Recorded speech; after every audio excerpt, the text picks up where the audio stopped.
एक बार एक जंगल में था एक शक्तिशाली शेर। शेर उस जंगल का राजा था। वह हर कोई जानवर का शिकार करता था अपने भोजन के लिए। इसीलिए जंगल के सारे जानवर उससे डरते थे और उसके रास्ते से दूर ही रहते थे। अब इस वजह से शेर को शिकार करना मुश्किल हो गया। तो उसने एक चालाक लोमड़ी को काम पे लगाया।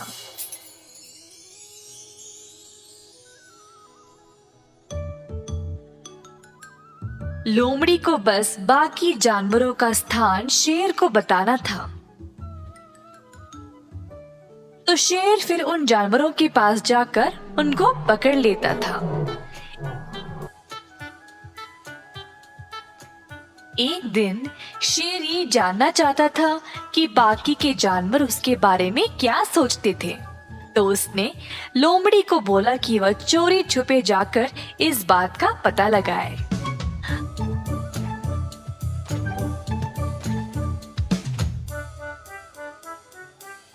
अब मेरे राजा, जैसा आपने बोला मैंने वैसे ही सबकी बातें सुनी आपके बारे में। बढ़िया, तुम सच में चालाक हो। तो बताओ, सब जानवर मेरे बारे में क्या सोचते हैं? महाराज, हर कोई जानवर आपसे डरता है। आप किसी भी जानवर को आसानी से पकड़ सकते हैं, इसीलिए कोई भी आपके रास्ते में नहीं आ रहा। आप ही इस जंगल के राजा हो और इस जंगल में आपकी बराबरी करने वाला और कोई नहीं। हा, तुम क्या सोचते हो मेरे बारे में? मेरा जैसा इस जंगल में और कोई नहीं। मैं ही सबसे शक्तिशाली हूँ और मुझसे बेहतर और कोई भी नहीं। क्या आपको लगता है कि आपसे बेहतर और कोई नहीं? अगर मैं आपको जानवरों की गुप्त जगह नहीं बताता तो आप खुद शिकार कर ही नहीं पाते। शरीर का बल कोई मायने नहीं रखता अगर खुद शिकार भी नहीं कर सकते हो। अगर मैं एक दिन भी छुट्टी ले लूं तो तभी शेर को मेरा महत्व पता चलेगा। मेरे बिना उसका जीवन कितना मुश्किल है, तभी उसको पता चलेगा। अगले दिन लोमड़ी शेर के पास नहीं आया। शेर इंतजार करते करते परेशान होकर खुद शिकार करने निकल गया।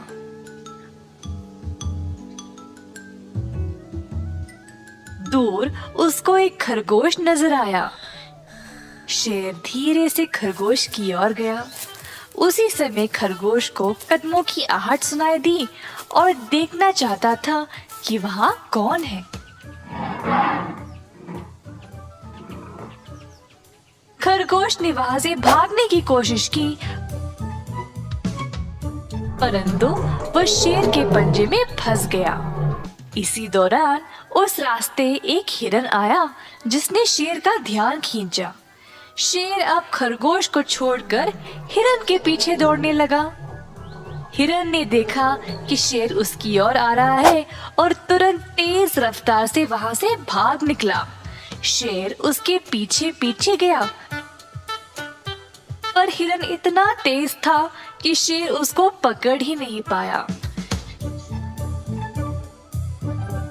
शेर अब निराश हो गया और वापस उसी स्थान पर गया जहां पर उसने खरगोश को पकड़ा, पर खरगोश तो वहां था ही नहीं। भूखे शेर को पछतावा होने लगा कि अगर उसको हिरन का लालच नहीं होता तो अब तक उसको कम से कम खरगोश तो खाने को मिलता। दूर से लोमड़ी ये सब देखकर मजे ले रहा था। शेर घमंडी नहीं बल्कि लालची भी है, इसीलिए उसके हाथ कुछ भी नहीं आया। जो था वो भी चला गया। एक बार एक घने जंगल में कई जंगली जानवर रहते थे, जैसे कि हाथी, गोरिल्ला, बंदर, चिंपांजी, हिरन और कई और। जंगल का राजा था एक चालाक और शातिर शेर।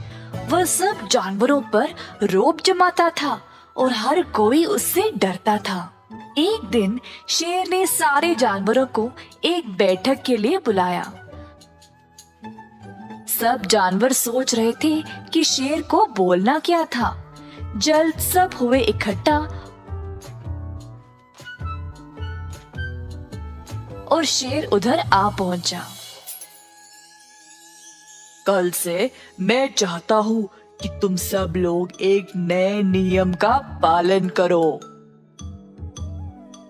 इसके आगे शेर ने कुछ नहीं बोला तो उत्सुकता से डरते हुए गोरिल्ला ने पूछा, जहाँपना, अगर आपकी इजाजत हो तो क्या आप हमें इस नए नियम के बारे में बता सकते हैं? रुको मूर्ख जानवर, मैं बोलूंगा। अभी मैं इस नियम पर विचार ही कर रहा हूँ। सब जानवर अब और भी डर गए और चुपचाप इंतजार कर रहे थे। आखिरकार शेर ने कहा, अब से हर रोज तुम लोगों को मेरे भोजन के लिए एक जानवर भेजना पड़ेगा। अगर इस नियम का पालन नहीं करोगे तो बहुत बुरा होगा। ये सुनकर सब जानवर हैरान परेशान हो गए, पर उनके पास और कोई रास्ता नहीं था। जंगल के राजा की बात उनको माननी ही पड़ी। अब मैं एक सेवक को नियुक्त करूंगा जो रोज मेरे गुहा तक जानवर को ले आएगा। मेरा सेवक हिरन होगा। हिरन हैरान रह गया और बाकी के जानवर भी। शेर को वापस जवाब देने से हिरन बहुत डरता था, तो धीमी आवाज में उसने कहा, जी जनाब, आप जैसा कहोगे मैं वैसे ही करूंगा। हर सुबह एक जानवर को लेकर आपके पास आ पहुंच जाऊंगा। फिर शेर वहां से चला गया। अगले दिन से रोज हिरन एक जानवर को लेकर शेर के पास ले जाता था।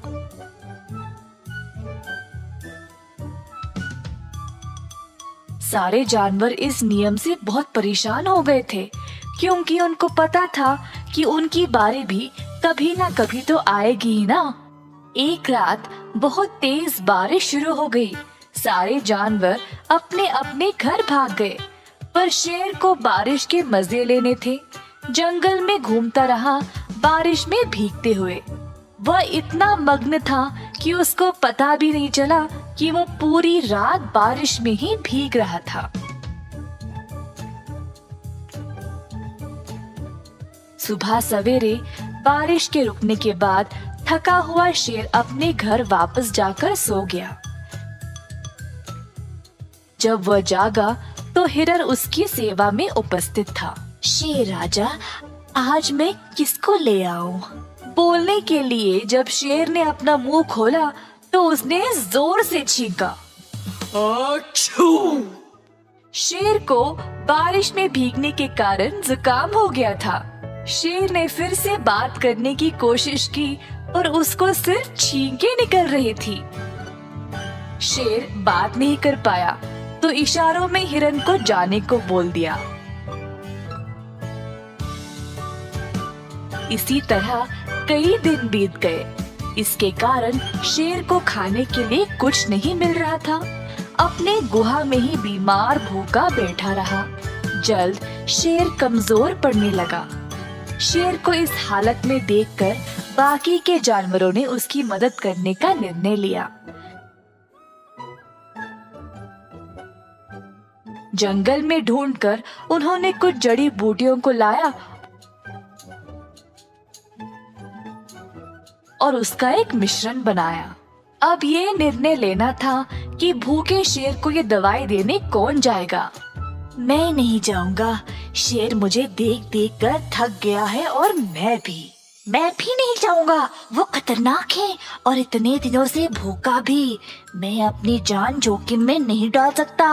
अंत में गोरिल्ला बोला, ठीक है, मैं देने जाऊंगा। शेर राजा, हम सबको पता है कि आप बहुत बीमार हो, तो हमने आपके लिए ये दवाई बनाई है। कृपया इसको ले ले, फिर आप ठीक हो जाओगे। अच्छू, ठीक है, अच्छू, उधर छू, रख दो, मैं देख लूंगा। गोरिल्ला दवाई रखकर चला गया। दिन पे दिन शेर की हालत और भी बिगड़ने लगी। अंत में उसने दवाई लेने का निर्णय ले लिया। अगले दिन जब शेर जागा तो वह बिल्कुल ठीक हो गया। शेर बहुत खुश था। उसने फिर अपने बर्ताव के बारे में सोचा। उसने अपने आलस्य की वजह से बाकी के जानवरों को संकट में डाला, फिर भी सब ने उसकी मदद की। पर शेर अभी भी दुष्ट ही था और इन सब ख्यालों को दिमाग से निकाल दिया। उसको अब भूख लगी थी। गुहा के बाहर आया तो दूर हिरन को घास चरते हुए देखा। अब शेर शिकार करने कहीं दूर नहीं जा सकता था, तो उसने हिरन को ही फंसाने का निर्णय लिया। शेर हिरन के पास गया और उसी की तरह घास खाने लगा। ये देखकर हिरन हैरान रह गया। जिज्ञासु से हिरन खुद शेर की ओर गया और पूछा, शेर राजा, आप घास क्यों खा रहे हो? आप ठीक तो हो? हाँ, वो दवाई खाने के बाद मुझे लगता है कि मांस से ज्यादा घास ही अच्छा होता है। ओह, मुझे एक जगह पता है जहाँ बहुत सारी घास है। क्या तुम मेरे साथ आना चाहोगे? हिरन ये सुनकर खुश और उत्सुक हो गया कि जंगल का राजा उससे दोस्ती करना चाह रहा था और वह आखिरकार बदल ही गया। खुशी से वह शेर के साथ चला गया। शेर ने हिरन को एक सुनसान जगह पर लिया और अचानक से उस पे वार कर दिया। शेर ने अपने ही सेवक को खा लिया और बाकी जानवरों ने भी सबक सीख ही लिया कि वह शेर पर कभी भी भरोसा ना करे। हिरन को अपनी मासूमियत की कीमत अपनी जान देकर चुकानी पड़ी। इस कहानी से हम ये सीखते हैं कि अपने दुश्मनों पर विश्वास करना खतरनाक है।